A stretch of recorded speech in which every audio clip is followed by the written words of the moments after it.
अच्छा देखो, हमारा समझो क्या कहते हैं, क्या नाम था चैप्टर का? काइनेमेटिक्स। काइनेमेटिक्स का एक सेक्शन समझो हमारा खत्म हो गया। और वो सेक्शन था आपका फॉर्मूलाज का। फॉर्मूलाज हमारे फॉर्मूले के सेक्शन में दो ही हैं। एक आपका है स्पीड निकालने का, और एक आपका है एक्सेलरेशन निकालने का। अब ये फॉर्मूला आपके ग्राफ्स पे अप्लाई नहीं होता है।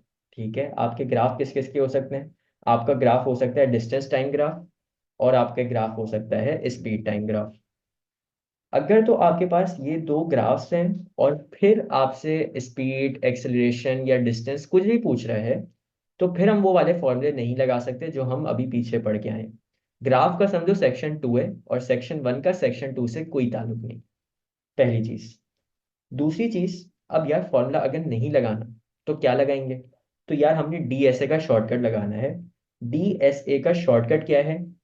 देखो, डी से आपका आता है डिस्टेंस, एस से आती है आपकी स्पीड, और ए से आपकी आती है एक्सेलरेशन। ये डीएसए का शॉर्टकट का मतलब ये है कि अगर डिस्टेंस से स्पीड पे जाना है, या स्पीड से एक्सेलरेशन पे जाना है, यानी अगर लेफ्ट टू राइट जाना है, तो हमेशा क्या करोगे? हमेशा ग्रेडियंट कैलकुलेट करोगे। डिस्टेंस से अगर स्पीड पे जाना है तो ग्रेडियंट, स्पीड से एक्सेलरेशन पे जाना है तो ग्रेडियंट। और अगर राइट टू लेफ्ट जाना है, यानी एक्सेलरेशन से स्पीड पे, या स्पीड से डिस्टेंस पे, तो हमेशा कैलकुलेट करोगे एरिया अंडर द ग्राफ। यहाँ पे क्या कैलकुलेट करोगे? Area under the graph. अच्छा, ये जो डीएसए है, ये डीएसए कहाँ पे होगा? यार ये डीएसए आपका वाई एक्सिस पे होना चाहिए। आपके दो ही एक्सिस होते हैं ना, वाई एक्सिस और एक्स एक्सिस। अगर यहाँ पे डिस्टेंस है, यहाँ पे आपका स्पीड है, यहाँ पे आपकी एक्सेलरेशन है, तो वो आपके वाई एक्सिस पे होने चाहिए। तो हम ये वाला काम करते हैं। अब यार ये डीएसए का जो शॉर्टकट है, पहली दफा सुनने में समझ नहीं आता। ठीक है, तो हम एक काम करते हैं, इसका एक क्वेश्चन करते हैं छोटा सा, और फिर तुम लोग को ये ज्यादा बेहतर समझ आएगा। बस ये याद रख लेना कि डीएसए का शॉर्टकट आपने कब अप्लाई करना है? ग्राफ्स पे अप्लाई करना है। और उसमें अगर आप लेफ्ट टू राइट जा रहे हो तो ग्रेडियंट कैलकुलेट करना है, और राइट टू लेफ्ट जा रहे हो तो area under the graph calculate करना है। अब ये तुम लोग के सामने एक खतरनाक सा ग्राफ है। ठीक है, एक टिपिकल, जिसको कहते हैं ना टिपिकल ग्राफ, जो काइनेमेटिक्स का होता है, जिसको देख के बच्चे डर जाते हैं, उस तरह का ये ग्राफ है। और यहाँ पे हमें बाइक इस पे दी हुई है स्पीड। ठीक है, अच्छा क्या चल रहा है, थोड़ा इसको आइडेंटिफाई करते हैं। ये आपकी स्पीड है, ये आपका टाइम है, यानी एक्स एक्सिस पे टाइम है, और टाइम आपको दिया हुआ है सेकेंड्स में। स्पीड आपको किस में दी हुई है? मीटर पर सेकेंड में। अच्छा, ये 5 का क्या मतलब है? कि आपके शुरू के 5 सेकेंड्स में आपकी ये स्पीड रही है। ठीक है, स्पीड कितनी रही है शुरू के 5 सेकेंड्स में? 10। उसके बाद 12 सेकेंड पे आपकी स्पीड कुछ कांस्टेंट सी हो गई है, ना बढ़ी है ना कम हुई है, सेम हॉरिजॉन्टल लाइन में जा रही है। फिर 12 और 14 सेकेंड्स के बीच में स्पीड कम हुई है। फिर 14 और 24 सेकेंड के बीच में वापस स्पीड आपकी कांस्टेंट हो गई। और फिर आखिर में 24 और 30 सेकेंड्स के बीच में आपकी स्पीड कम होते होते होते बिल्कुल जीरो पे आ गई, आपकी खत्म हो गई स्पीड। ये ग्राफ है। पहली बात, ग्राफ है, हम यहाँ पे कोई फॉर्मूला नहीं लगा सकते, जो अभी हम सेक्शन 1 में। दूसरी चीज, ग्राफ पे जहां पे भी हमें काइनेमेटिक्स का ग्राफ दिखेगा, हमें स्पीड टाइम डिस्टेंस कुछ भी दिखेगा, हम साइड पे अपने पास लिखेंगे डी एस ए। ये तुम लोग को पेपर पे जो काम करना है मैं वो बता रहा हूँ। हम यहाँ पे लिखेंगे डी एस ए।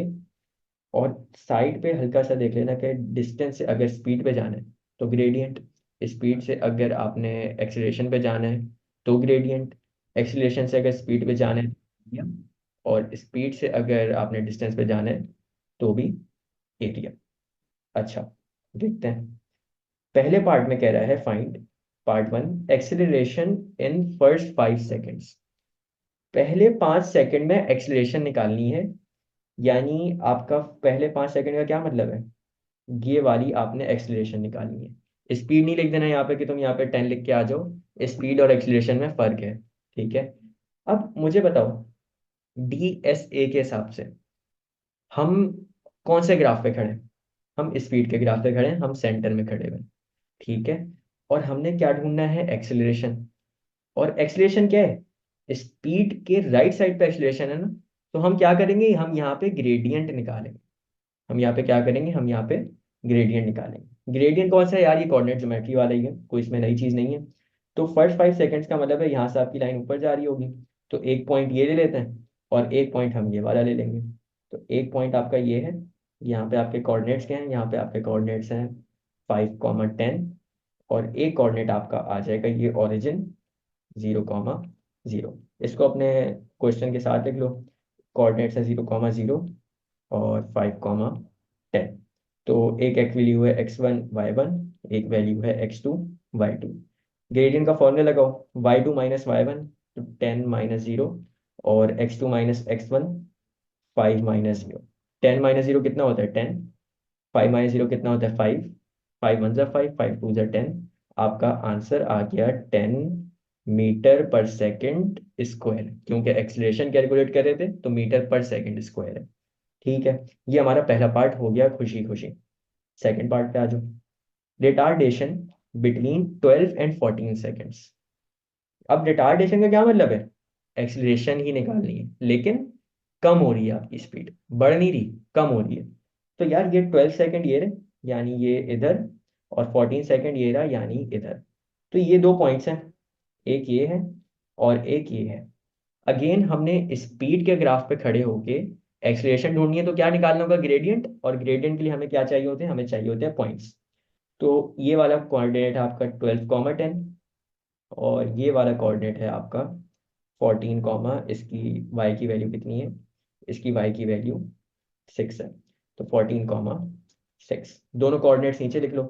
एक है आपका 12, 10, ठीक है, और एक है 14, 6। चलो जी, फॉर्मूला लगाते हैं। x1, y1, x2, y2। Gradient का फॉर्मूला होता है y2 - y1 यानी 6 - 10, और y2 - y1, x2 - x1 तो 14 - 12। 6 - 10 कितना होता है, 6 - 10 आपका -4 होता है, डिवाइडेड बाय 14 - 12 कितना होता है 2। तो 2 1 = 2, 2 2 = 4, आपका आंसर आएगा -2। लेकिन अगेन नेगेटिव में कभी आपकी एक्सीलरेशन नहीं हो सकती, तो हम इसकी जगह क्या लिखेंगे, हम इसकी जगह लिखेंगे 2 मीटर पर सेकेंड स्क्वायर रिटार्डेशन। ये रिटार्डेशन ना भी लिखो कोई मसला नहीं है, बस नेगेटिव का साइन ही लगाना। नेगेटिव का साइन लगाया तो समझो तुम्हारे मार्क्स कट जाएंगे, क्योंकि क्वेश्चन ने तुमसे क्या बोले, रिटार्डेशन ही निकालने को बोले है, और इसका मतलब ही क्या होता है कि आंसर लाजमी नेगेटिव में आएगा। तो नेगेटिव का साइन नहीं लिखना है यहाँ पे। ये हमारा सेकंड क्वेश्चन भी हंसी खुशी हो गया। चलो थर्ड पार्ट पे आ जाओ। Comment on acceleration between 5 and 12 second. क्या हो रहा है यहाँ पे, सेकेंड 5 ये रहा, इसके टॉप पे आ जाओ। 12 सेकेंड ये रहा, इसके टॉप पे आ जाओ। ये वही बात है जो अभी हमने शुरू शुरू में बात की थी, यार यहाँ पे कोई चेंज आ रहा है, यहाँ पे कोई चेंज नहीं है एक्सेलरेशन में। हम एक कांस्टेंट स्पीड से जा रहे हैं, कोई स्पीड में चेंज नहीं है, यानी एक्सेलरेशन में कोई फर्क नहीं आएगा। तो हम यहाँ पे बोल देंगे कि एक्सेलरेशन इज कांस्टेंट। या इसको देखो कुछ भी वर्डिंग लिख सकते हो, 1 मार्क का होता है ये थ्योरी का पार्ट। तो मैं थोड़ा सा डिटेल में लिख देता हूँ। There is no change in speed, hence acceleration is constant. अच्छा, यहाँ पे जो चीज़ें नहीं लिख सकते 1 मार्क के थ्योरी के पार्ट में, वो ये कि आप बोल दो कि आपकी एक्सेलरेशन जो है वो कितनी है, यहाँ पे 10 है, ये नहीं लिख सकते। आपकी एक्सेलरेशन 0 है, लेकिन स्पीड कितनी है, स्पीड 10 है। तो ये एक चीज़ नहीं लिख देना, इस पे मार्क्स नहीं मिलेंगे। आपने लिखना है कि स्पीड में कोई चेंज नहीं है। या पहले इसको और अगर एलेबरेट करना चाहोगे, 2 मार्क का सवाल है, तो ये बोल सकते हो कि आपके 5th सेकेंड पे जो स्पीड थी वो भी 10 मीटर पर सेकेंड थी, और 12th सेकेंड पे जो आपकी स्पीड है वो भी 10 मीटर पर सेकेंड है। और इस वजह से हमारी जो एक्सेलरेशन है वो 0 है, क्योंकि उसमें कोई चेंज नहीं आया है। ठीक है, तो ये आपके कमेंट करने का पार्ट होता है। अच्छा, आखिरी पार्ट है question 4। Distance travelled in 30 seconds. Distance बताना है, और 30 सेकेंड में उन्होंने डिस्टेंस कवर किया है, यानी ऑल द वे यहाँ तक, यहाँ से लेके यहाँ तक का हमने डिस्टेंस बताना है। तो यार अगेन हम किस पे खड़े हुए हैं, हम स्पीड के उस ग्राफ पे खड़े हुए हैं, ये स्पीड का ग्राफ है। और अब हमने कहाँ जाना है, अब हमने जाना है लेफ्ट साइड पे। राइट से लेफ्ट साइड जाते हैं तो क्या निकालते हैं, एरिया। अब देखो यार ये कौन सा शेप है, इसका एरिया कैसे निकालोगे। तो परेशान नहीं होना इस बात पे। शेप को डिवाइड कर लो अपने पास। शेप को डिवाइड कैसे करोगे? देखो, डिफरेंट डिफरेंट तरीकों से डिवाइड कर सकते हो, और सब तरीकों से आंसर तुम्हारा सही आता है। मैं जो डिवाइड कर रहा हूँ वो मैं इस तरीके से कर रहा हूँ। देखो, सबसे पहले आपका ये एक स्ट्रेट लाइन है, ये आपकी एक स्ट्रेट लाइन है। तो हम यहाँ पे एक लाइन बना सकते हैं। तो ये आपका कौन सा शेप बन जाएगा, मुझे ज़रा बताओ, कुछ याद आ रहा है? ये कौन सा शेप है? ये आपका ट्रिपीजियम। यहाँ पे आप ट्रिपीजियम के एरिया का फॉर्मूला लगाओगे। फिर आगे आ जाओ। यहाँ पे हम और क्या क्या कर सकते हैं, हम यहाँ पे एक और ट्रिपीजियम लेके आ सकते हैं। देखो, ये आपका ट्रिपीजियम एक और आ गया। और लास्टली जो हमारा एक और ट्रिपीजियम बनेगा वो ये वाला बनेगा। तीन डिफरेंट ट्रिपीजियम्स हैं, तीन डिफरेंट डायमेंशंस, तीन डिफरेंट लेंथ के ट्रिपीजियम है। तीनों का इंडिविजुअली एरिया निकालेंगे और उन्हें आपस में प्लस कर देंगे। अच्छा, एक और चीज़, ये मेरा पर्सपेक्टिव है कि मैं इनको ट्रिपीजियम बनाया। मैं चाहता तो यहाँ पे मैं एक लाइन बना सकता था, यहाँ पे। तो ये अब आपका क्या होता? ये आपका एक ट्रिपीजियम ये वाला होता, एक ट्रिपीजियम ये वाला होता। ये वाला शेप जो है ये आपका रेक्टेंगल बनता। ये जो सेंटर में है ये आपका रेक्टेंगल होता, और ये वाला आपका राइट एंगल ट्रायंगल हो जाता। एक पर्सपेक्टिव ये हो सकता है यहाँ पे। एक और पर्सपेक्टिव हो सकता है, वो ये कि हम ये पहले वाले शेप को एक पूरे रेक्टेंगल में डिवाइड करें। सॉरी, रेक्टेंगल नहीं, ट्रायंगल। एक ये हो सकता है। फिर हम एक लाइन यहाँ पे बना सकते हैं। ये आपका पूरा क्या हो जाएगा, ये आपका एक पूरा क्या कहते हैं, रेक्टेंगल बन जाएगा। फिर हम एक लाइन यहाँ पे बना सकते हैं। तो ये आपका ट्रिपीजियम ये बनेगा, और एक ट्रिपीजियम आपका ये बनेगा। तो एक ग्राफ को डिफरेंट डिफरेंट तरीकों में डिवाइड कर सकते हो। बस शर्त यह कि एरिया का फॉर्मूला सही लगाना है। अगर ट्रिपीजियम में डिवाइड किया तो ट्रिपीजियम का एरिया का फॉर्मूला आना चाहिए। रेक्टेंगल में डिवाइड किए, रेक्टेंगल के एरिया का फॉर्मूला आना चाहिए। अगर ट्राइंगल में डिवाइड किया, ट्राइंगल के एरिया का फॉर्मूला आना चाहिए। अभी तो हमारा ख्याल क्वेश्चन ऐसा है कि हम लोगों ने अपनी मर्जी से शेप्स में डिवाइड कर लिया, और अभी हम इनका एरिया का फॉर्मूला लगा के इसका डिस्टेंस ढूंढ लेंगे। लेकिन कभी कभी एग्जामिनर फोर्स करेगा एक सर्टेन शेप का फॉर्मूला लगाने में। कभी कभी आपको फोर्स करेगा कि आप ट्रिपीजियम के फॉर्मूले के थ्रू ही निकालो। तो फिर हम वहां पर मजबूर हो जाएंगे, हमें ट्रिपीजियम का फॉर्मूला लगाना पड़ेगा। कभी कभी वो फोर्स करेगा कि आप रेक्टेंगल और ट्राइंगल का फॉर्मूला ही लगाओ। तो फिर हम मजबूर हो जाएंगे, हमें उन दोनों का एरिया ही लगाना पड़ेगा। तो ये चीज़ होती है, ठीक है। तो खैर, हमने जो शुरू में इनिशियल डिवाइड किया था हम वैसे कर देते हैं। एक लाइन इधर थी आपकी, और एक लाइन इधर थी। तो ये आपका शेप वन था,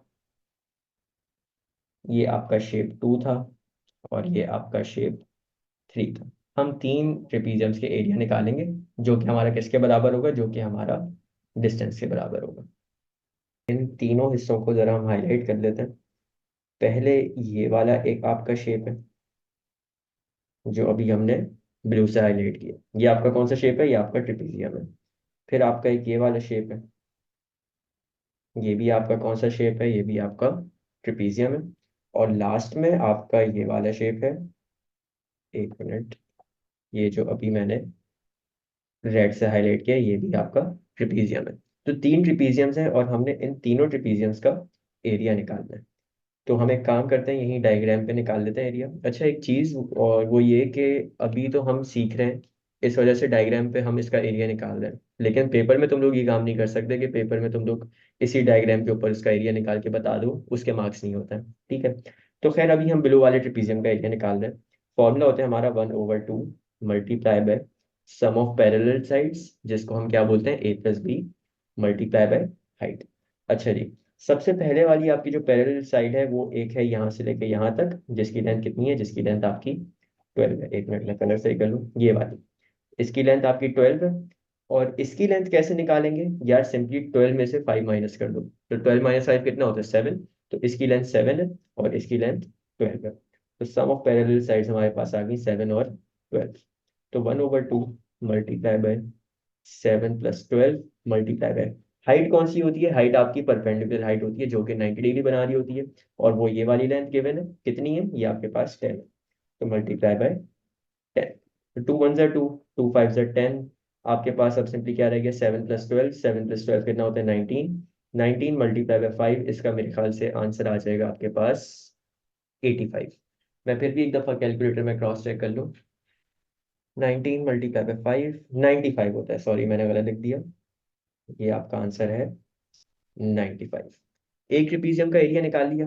अब हमने दूसरे वाले ट्रेपीजियम का एरिया निकालना है, ये जो हमारा छोटा सा ट्रेपीजियम है। ठीक है, तो इसका हम एरिया ऊपर निकाल लेते हैं यहाँ पे, क्योंकि हमारे पास जगह नहीं है उसके अंदर कि हम उसके अंदर एरिया निकाल सकें, तो हम इसका एरिया बाहर निकाल दें। कौन सा कलर है, येलो, तो येलो से निकालते हैं। चलो, फॉर्मूला देखो ये ऊपर लिखा हुआ है ब्लू वाले ट्रेपीजियम के अंदर, हम वापस से नहीं लिख रहे, सिंपली वैल्यूज इनपुट करेंगे। तो 1/2 मल्टीप्लाई बाय, अच्छा अब पैरेलल साइड्स कौन सी होंगी? पैरेलल साइड हमारी देखो ये वाली है, एक ये है और एक ये है। तो ये वाली पैरेलल साइड की लेंथ कितनी है, ये वाली की लेंथ 10 है, और ये वाली पैरेलल साइड की लेंथ कितनी है, इसकी 6 है। तो पैरेलल साइड जो है आपके पास 10 और 6 है, तो 10 + 6 मल्टीप्लाई बाय, हाइट कौन सी होगी जो कि 90 डिग्री बनाएगी, यानी ये वाली, ये जो छोटी सी दिख रही है, ये 14 - 12 करो कितना आता है 2, तो हाइट आपकी 2 है। 2 से 2 कैंसिल, 10 + 6, 10 + 6 आपका आंसर आ जाएगा 16। ये आपने एक और ट्रेपीजियम का एरिया निकाल लिया। ठीक है, अब लास्ट में ये रेड वाले ट्रेपीजियम का एरिया निकालना है, तो इस पे आ जाते हैं। और अगेन फॉर्मूला हमारा पहले से लिखा हुआ है, हम डायरेक्ट वैल्यूज इनपुट करेंगे। एक मिनट में मार्कर छोटा कर लूँ।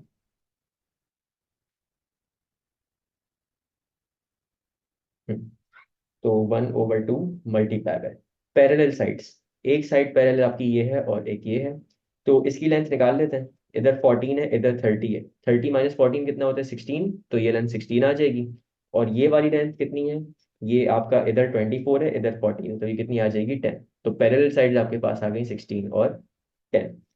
तो 16 + 10 मल्टीप्लाई बाय हाइट कितनी है, हाइट आपकी ये वाली है जो 90 डिग्री बनाती है, और ये कितनी दी हुई है 6, तो मल्टीप्लाई बाय 6। तो 2 × 1 = 2, 2 × 3 = 6, 16 + 10 आपका 26 होता है, 26 मल्टीप्लाई बाय 3। तो 20 20 20 60 और 6 3 = 18, तो आई थिंक 78 इसका आंसर आता है। फिर भी चेक कर लेता हूँ, 26 मल्टीप्लाई बाय 3, हाँ इसका आंसर आता है 78। अच्छा यार, हमने क्या निकालना था, हमने डिस्टेंस निकालना था इन द फर्स्ट 30 सेकेंड्स, यानी यहाँ से लेके यहाँ तक का।